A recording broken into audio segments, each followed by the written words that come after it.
All right. Southbound traffic, 33 Alpha, turning right across, then 29 knots. All right, so to control your volume, okay, if you use the big knob, it'll highlight each one of these intercom systems, so pilot is you, and then you'll see if I lower you down, you'll get me much lower, Yep. or if you raise it up, you get me much louder, and you can adjust that to whatever's comfortable for you, and then I can do the same thing. Your volume, okay, so that's how you adjust it, okay. COM 1, COM 2, mic 1, mic 2 is right here for changing frequency from COM 1 to COM 2. We'll just always use the mic. Switch over. Monmouth Executive Airport. All right, so real quick, that was our radios are up here in the top. Yep. Okay, so you'll see COM and then 1 and 2.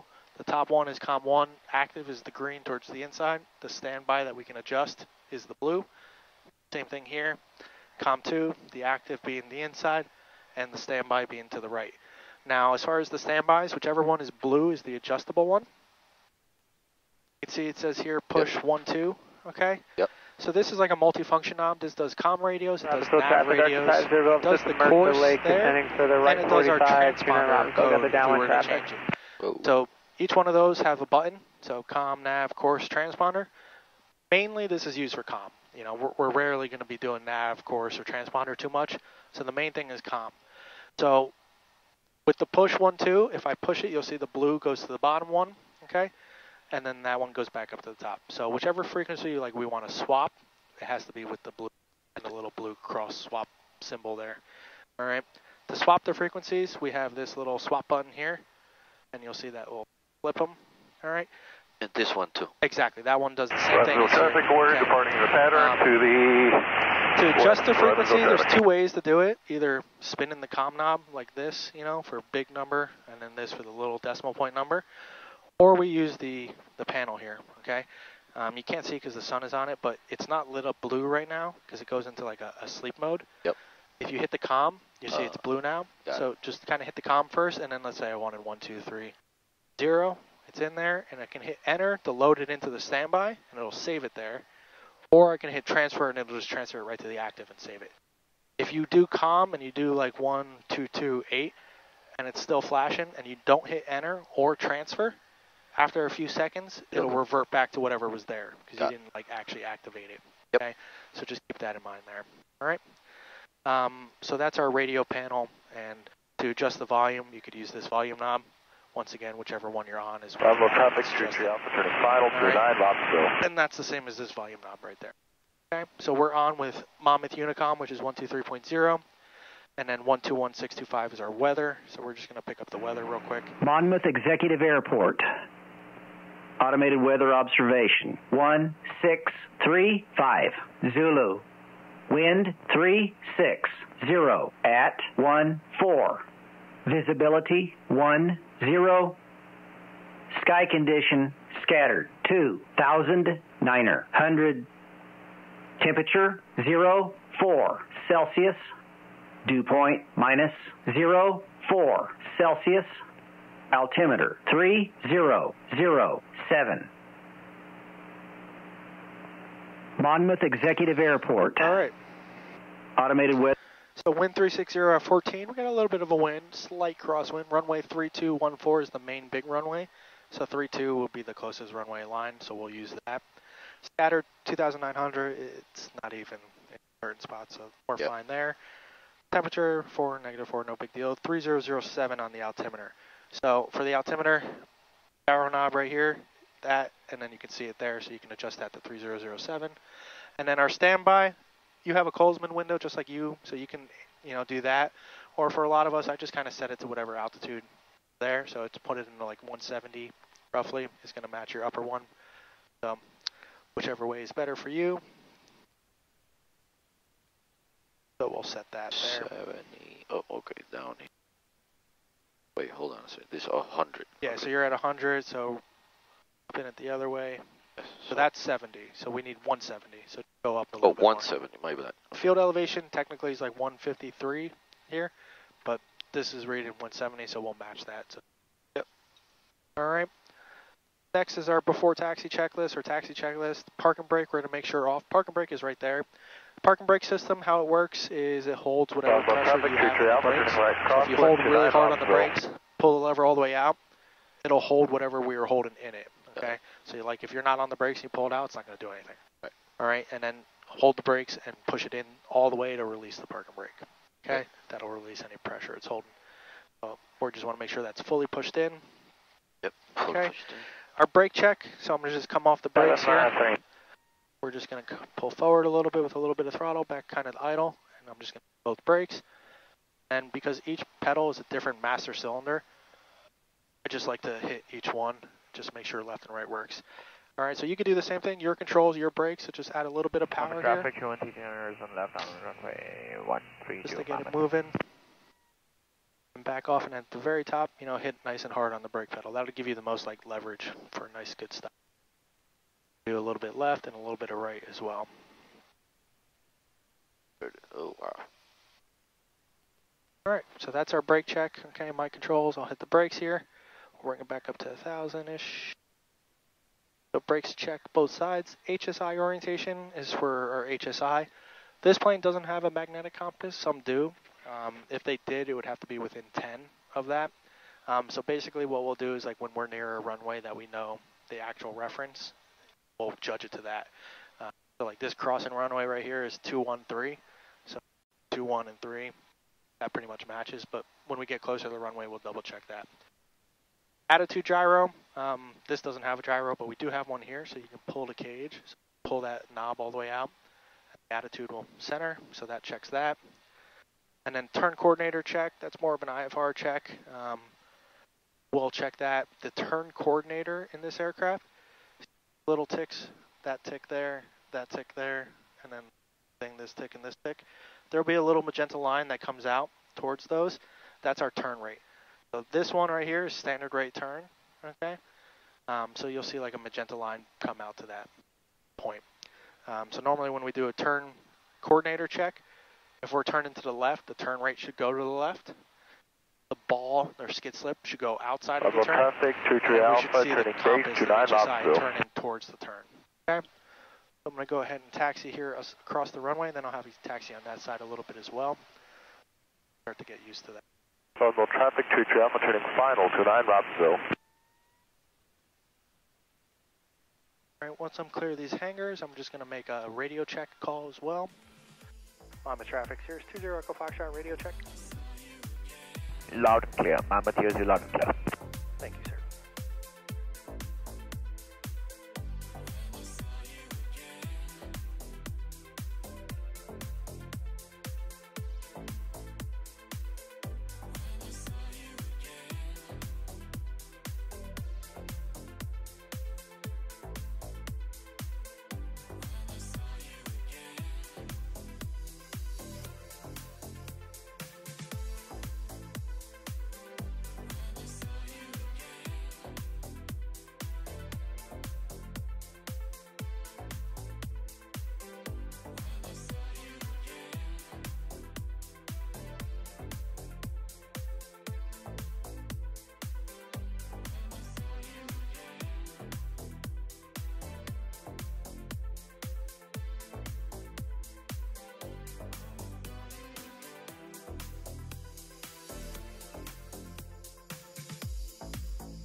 Two 2139 Yep, 339. 339.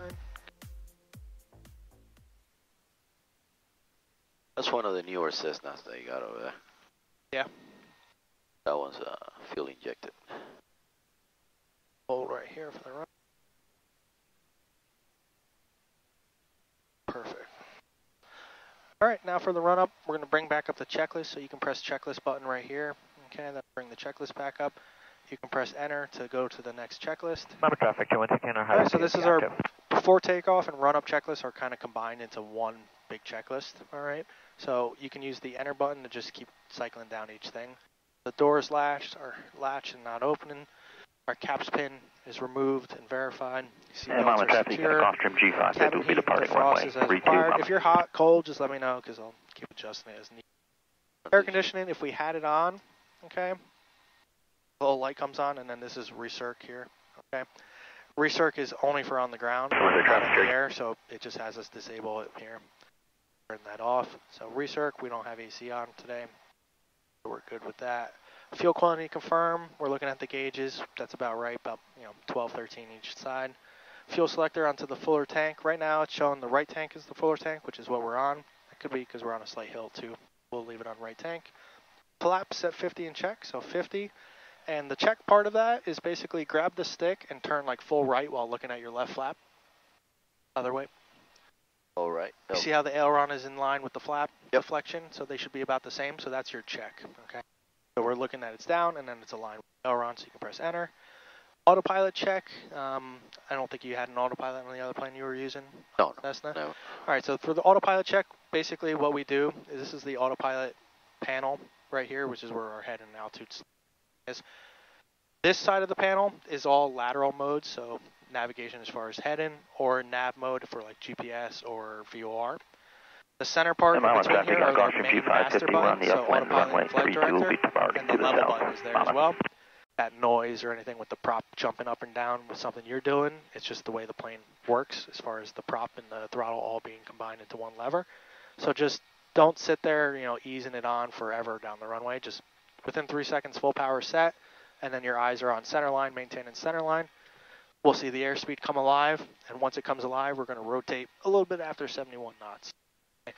Slight pull back, like I said, no more than like 10 degrees pitch up. 7.5 is probably a good part to aim for. So rotate between 71 and 75. Once we're above 85 knots, we'll bring the flaps up. Okay. If we have obstacles, you'll leave it in. You'll climb at that VX instead at 81 to clear the obstacle. Once clear of any obstacles, kind of lower the nose, get that speed up so you're above 85, so you can bring those flaps in. The plane climbs better without the flaps than with the flaps, so we want to kind of get those in as quickly. All right. That's our normal takeoff checklist. Real quick, group button down here. Besides our normal checklist, we also have emergency procedures, abnormal procedures. Any abnormal cast, like an Alt-1 message or anything that would pop up, the crew alert and enunciations you can go to and go through a checklist for each one. Okay. Performance data is what I'm getting to next. That's where we check our takeoff data. All right. So I don't know in the Cessna Old Bridge if they had you calculate your performance for takeoff. Nope. But normally it's just a good thing to look at. A little harder to calculate on paper like on the older school planes, but here it gives us, it real quickly. A lot of data. A lot of data. So temperature is 5, okay? So temperature is across the top here. And then pressure altitude is slightly different than what rear altitude is. There's a formula for it, or you can look it up on your phone. Either way, it's not more than 1,000. Our performance gets worse as the pressure altitude goes up. Yep. So it's going to be probably a few hundred feet or even maybe a negative few hundred feet because of the cold temperatures. So we're just going to round up to 1,000 for margins of safety. So if we do 1,000 and let's just say 10, once again, rounding up for safety, 1784 should be our ground roll till rotate. Just under 2,400, probably 2,400, that's the total, which is over a 50-foot obstacle. So we should lift off the ground at 1,784 feet, and at 2,400 feet, we should be at least 50 feet off the ground, okay? So we'll use that as our takeoff performance, just round it up for safety. So that's good. So then I can hit group again, go back to normal, hit enter there, and we're right back to our normal takeoff checklist, okay? Next checklist, that's short field. We're just going to rotate to climb checklist and just leave it there for later. So now on our map, just zoom it out to a little bit more reasonable zoom for takeoff, like 2.5 awareness of anything around you. Traffic, Since we know we're taxiing right there, we don't need it there. crossing 1432 and then we can go at ahead the and Jet bring Center up intersection. the engine page for preparation for takeoff. Okay. So other than that, run up is all complete. We're good to go. We can hold the brakes, push the parking brake all the way in. All right, and now if you want to add a little bit of power and tap some left brake here and get us going left.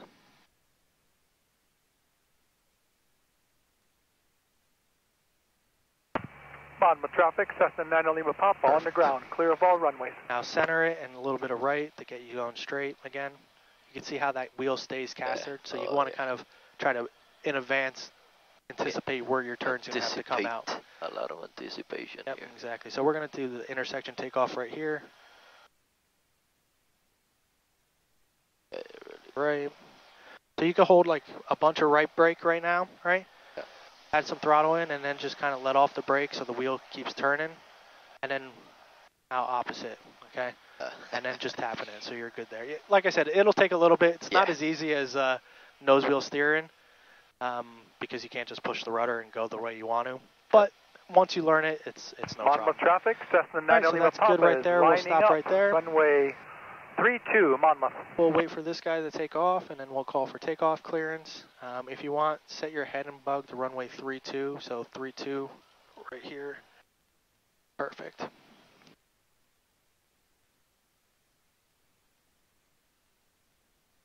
And then there's checklists, and then there's some little flows we do. Before we take off, there's a little before takeoff flow.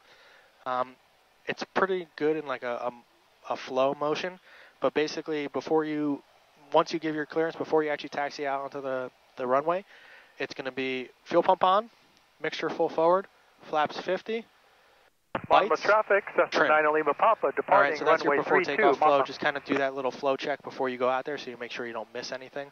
But fuel pump, mixture, flaps, lights, trim. So kind of a nice all the way around. Robbinsville traffic, Track 370, Blue and White Archer is on a 6-mile final. We'll be doing a low approach and then departing to the southwest, Robbinsville. We'll let him take off for a second or two because we do get up to those guys pretty quickly. A little faster. Yep, the plan will be take off, fly straight a little bit to like pattern out to, and then we'll turn left and head towards the shoreline. We'll let you kind of get used to just altitudes and heading changes. Maybe we'll do like a steep turn or two, just get used to that. And then we'll probably head to MJX and just do a couple takeoff and landings there. So you can just start getting used to that flow. I'll do like the first one and talk through the pattern. And then I'll have you follow me on the controls. And then depending on, how you're feeling, if you want to start to do some, and I'll, be right there with you. We'll start to do that. And then we'll head back. And then we'll just start building up, getting used to the plane on the ground. The pre-flights will go a lot quicker as we get more and more through our lessons. All right. So approach path is clear. Traffic for Track 370, Blue White Archer is on a 4-mile final. We'll be doing a low approach and then departing to the southwest. I don't see anybody on here. Robbinsville traffic, 669 Quebec, right 2,800 over the Robbinsville VOR. We'll be doing a course reversal for the Robbinsville 29. And pull on, and I'll make the call. Monmouth traffic, Cirrus 20 Echo Foxtrot, taking off runway 32, straight out departure, Monmouth. We're clear left, we're clear right.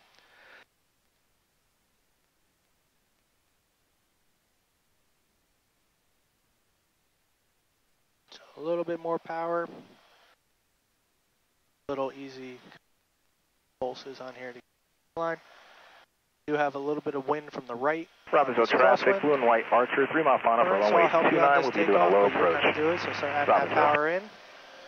I'm just going to add a little bit of right, so just hold that amount of right there for the wind correction.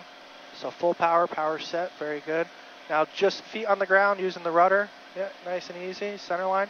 Airspeed's alive, you're good. You can start to ease out that left and pitch up, perfect. And now just kind of climb away, 7.5 to 10. All right, aim the VY so you can nose down a little bit here. It is a little bit windy today, so we're clear of obstacles here, so nose down now to probably about 5 degrees on the pitch up. Very good, right about there. We're just looking for the airspeed to climb up a little bit. Once we're at 85, which we are now, you can bring those flaps up. You'll feel the plane kind of just settle a little bit, and then we're looking for VY to pitch. So once you're at VY, which we are right now, pitch up to hold that airspeed, or pitch down to get back to that airspeed. VY is, what was VY? So VY is right here, it's 96. Oh, I see the way, okay? got it. So like if we're above it, we'll pitch slightly up a little bit until it slows down. Okay, and then if we're below it and we need more airspeed, we'll pitch down.